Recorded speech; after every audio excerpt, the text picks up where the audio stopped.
Namaste Acharya ji. Myself Richa. I'm from Nasik and I'm in my 7th month of pregnancy. After attending the first session yesterday of Kalpane, I understood the importance of imagination and vision for our baby from its before its birth itself. Keep a vision and take up one thing at a time and accomplish our goals. So, our goal right now is to develop and deliver the divine child, and I know I can do this. Before to this session, I really didn't had any idea that how my child should be. I just was keep on praying that it should be just healthy and it should come out to be very happy. But now I have a clear picture in my mind that how my baby should be. But after listening to you, my fear about pregnancy just gone away like magic.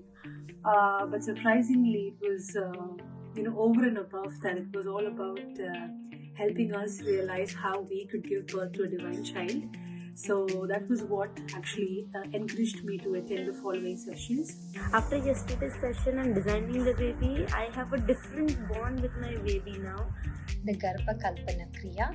This helped us to think and choose the best features and values for our child. I'm really blessed to be a part of your sessions.